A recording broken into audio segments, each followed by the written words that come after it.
So ಇಂದು ಏನಾಗಿದೆ sir? It's a blast of ambition. Kannada ಚಿತ್ರರಂಗಕ್ಕೆ ಇದ್ದಂತ ಸಾಧ್ಯತೆಗಳನ್ನ ಅವತ್ತು ಇತ್ತದು, ಅಷ್ಟೇ ಶ್ರೇಷ್ಠವಾದ ಚಿತ್ರಗಳು ಅವತ್ತು ಮಾಡಿದ್ದಾರೆ.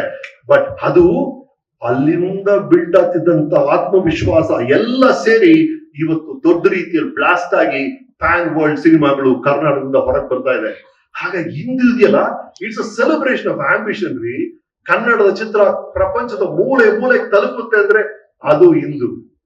ಎರಡನೇದು ಇಲ್ಲಿ ಬಂದಿರುವಂತಹ OTT ಸ್ಟ್ರೀಮಿಂಗ್ ಪ್ಲಾಟ್ಫಾರ್ಮ್ಸ್, ಅದರಿಂದ ಏನಾಗಿದೆ, ಒಂದು democratisation of talent.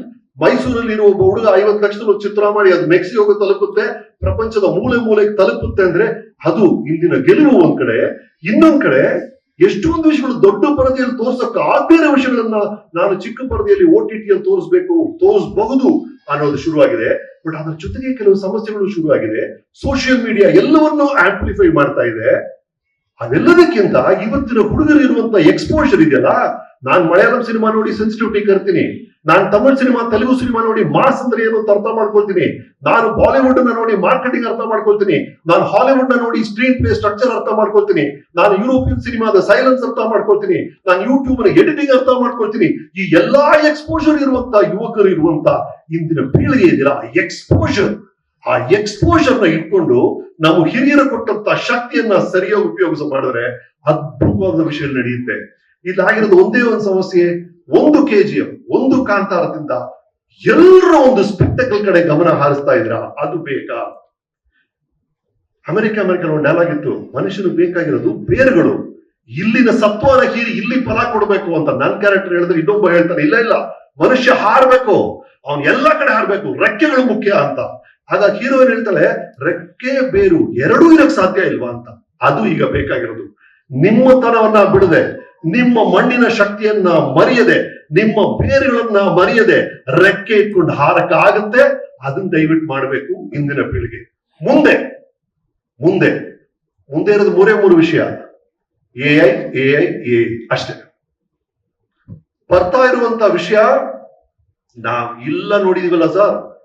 Silent cinema ಇಂದ ಟಾಕಿ ಆಯ್ತು, ಬ್ಲಾಕ್ ಅಂಡ್ ವೈಟ್ ಇಂದ ಕಲರ್ ಆಯ್ತು, ಡಾಲ್ಬಿ ಬಂತು, ಡಿಜಿಟಲ್ ಬಂತು, 70mm ಸಿನಿಮಾಸ್ಕೋಪ್, ಮರ್ತ್ಬಿಡಿ.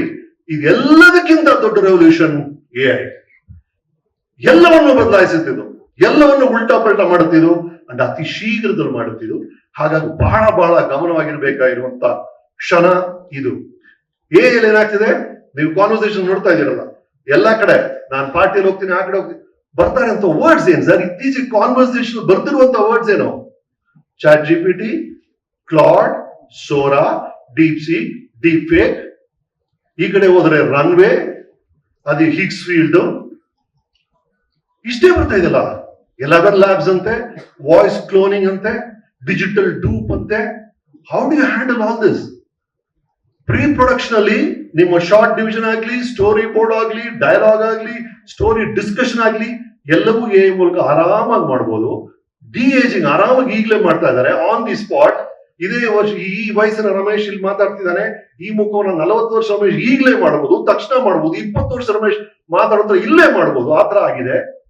ಇಡೀ ಒಂದು ಚಿತ್ರವನ್ನ ಒಬ್ಬನೇ ಮನುಷ್ಯ $450 ಅಲ್ಲಿ 9 ತಿಂಗಳಲ್ಲಿ ಮಾಡಿ ಅಮೆಜಾನ್ ಪ್ರೈಮ್ ಮೇಲೆ ಹಾಕಿದ್ದಾನೆ.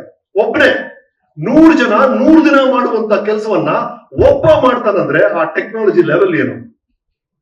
ಹಾಗಾಗಿ ಈಗ ನಡೀತಿರೋ ವಿಷಯಗಳಿದೆಯಲ್ಲ, this is the most important thing.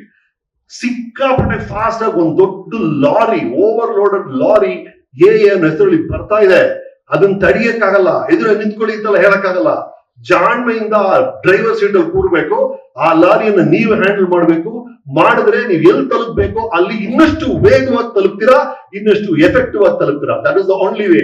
ಆದಷ್ಟು ಬೇಗ ಎಷ್ಟು AI ಬೇಗ ಅಳವಡಿಸ್ಕೊಳ್ತಿರೋ, ಎಷ್ಟು ಜಾಣ್ಮೆಯಿಂದ ನಿಮ್ಮ ಕ್ಷೇತ್ರದಲ್ಲಿ ಅಳವಡಿಸ್ಕೊಳ್ತಿರೋ, ಅಷ್ಟು ಸೇಫ್ ಆಗ್ತೀವಿ.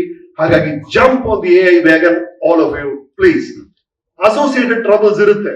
ನನ್ನ ಡಿಜಿಟಲ್, ಈಗ ನಂದು ಅಡ್ವರ್ಟೈಸ್ಮೆಂಟ್ ಕಾಂಟ್ರಾಕ್ಟ್ಸ್ ನಾನೇ ಹಾಕೋ ಶುರು ಮಾಡ್ಬಿಟ್ಟಿದ್ದೀನಿ. No digitalisation of Ramesh Aravind without my permission ಅಂತ. ಆತರ ಕಾಪಿರೈಟ್ ಇಶ್ಯೂಸ್ ಶುರು ಆಗುತ್ತೆ. ಯಾವುದೇ ಒಂದು AI ಬಂದ್ರು, AI ಜನರೇಟೆಡ್ ವಿಡಿಯೋ ಇದು, AI ಜನರೇಟೆಡ್ ಕಂಟೆಂಟ್ ಇದು ಅಂತ ಒಂದು ಸಣ್ಣ ವಾಟರ್ ಮಾರ್ಕ್ ಅಟ್ ಲೀಸ್ಟ್ ಇರಬೇಕು.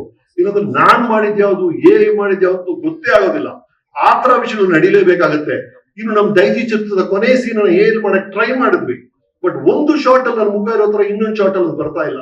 ಹಾಗಾಗಿ ಕನ್ಸಿಸ್ಟೆಂಟ್ ಆಗಿ ಒಂದು ಇಡೀ ಚಿತ್ರವನ್ನ 2 ಗಂಟೆ ಕಾಲ ಮಾಡಕ್ಕಾಗತ್ತಾ ಅಂದ್ರೆ ಅತಿ ಶೀಘ್ರದಲ್ಲಿ ಆಗ್ಬಿಡ್ತೀರಿ. ನಾವು ಅನ್ಕೊಂಡಿರೋಷ್ಟು ಟೈಮೇ ನಮಗಿಲ್ಲ. Speed at which is going ಅಲ್ಲ, ಆ ಸ್ಪೀಡ್ ಅಂದ್ರೆ ಅದು ಚಿತ್ರ ಚೆನ್ನಾಗಿದೆಯೋ ಕೆಟ್ಟದಾಗಿದೆಯೋ ಅದು ಬೇರೆ ವಿಷಯ. ಬಟ್ ನಂಬರ್ ಆಫ್ ಎಷ್ಟು ಬರುತ್ತೆ ಅಂದ್ರೆ ಅದ್ರಲ್ಲಿ ಕೆಲವು ಚೆನ್ನಾಗಿರುತ್ತೆ, ಕೆಲವು ಸುಮಾರಾಗಿರುತ್ತೆ, ಹಲವು ಕೆಟ್ಟದಾಗಿರುತ್ತೆ. ಬಟ್ ಅಷ್ಟು ಕ್ವಾಂಟಿಟಿ ಒಳಗೆ ಬಂದ್ಬಿಟ್ರೆ ಇಂಡಸ್ಟ್ರಿ ಒಳಗೆ ಇಡೀ ಎಕನಾಮಿಕ್ಸ್ ಚೇಂಜ್ ಆಗ್ಬಿಡುತ್ತೆ. ಹಾಗಾಗಿ we have to be careful. That is what will be about.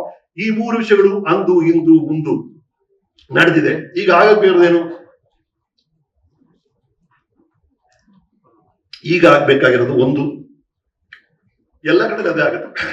Tail of 2 cities ಅಂತ ಚಾರ್ಲ್ಸ್ ಡಿಕನ್ ಒಂದು ಬುಕ್ ಬರೆದ್ರೆ ಅದರ ಓಪನಿಂಗ್ ಲೈನ್ ಅದನ್ನೇ ಹೇಳ್ತಾನೆ, this is the best of times, this is the worst of times ಅಂತ. ಇದಕ್ಕಿಂತ ಅತ್ಯುತ್ತಮವಾದ ಕಾಲ ಇನ್ನೊಂದಿಲ್ಲ, ಇದಕ್ಕಿಂತ ಅತಿ ಕೆಟ್ಟವಾದ ಕಾಲ ಇನ್ನೊಂದಿಲ್ಲ. ಇದೇ ಬೆಳಕಿನ ಋತು, ಇದೇ ಕತ್ತಲೆಯ ಋತು. ಇಲ್ಲಿ ನನ್ನ ಮುಂದೆ ಎಲ್ಲವೂ ಇದೆ, ಇಲ್ಲಿ ನನ್ನ ಮುಂದೆ ಏನೂ ಇಲ್ಲ ಅನ್ನೋದೇ ಪ್ರತಿಯೊಂದು ಕಾಲದ ಸಾರಾಂಶ. ನಮ್ಮ ಕಾಲದಲ್ಲಿ ಮಾತ್ರ ಅಲ್ಲ, ಆ ಕಾಲದಲ್ಲಿ ಅದನ್ನೇ ಹೇಳ್ತಾ ಇದ್ರು, ಮುಂದಿನ ಕಾಲದಲ್ಲಿ ಅದನ್ನೇ ಹೇಳ್ತಿದ್ರು. ಅದೇ ಸತ್ಯ. ಹಾಗಾಗಿ we just accept time as it is. Auto correct and beauty ಇರೋದು ಆಕ್ಷನ್ ಅಲ್ಲಿ. ನಮ್ಮ ಇಡೀ ಚಿತ್ರರಂಗ ನಡೀತಾ ಇರೋದೇ ಆಕ್ಷನ್ ಅನ್ನೋ ಪದದ ಮೂಲಕ. ಹಾಗಾಗಿ ನೀವು ಹೊರಟಿರುವಂತ ಎಲ್ಲಾ ವಿಷಯಗಳು ದಯವಿಟ್ಟು ಕಾರ್ಯರೂಪಕ್ಕೆ ತನ್ನಿ. ಅದು ಎಲ್ಲದಕ್ಕಿಂತ ಮುಖ್ಯ. Action. Thank you so much.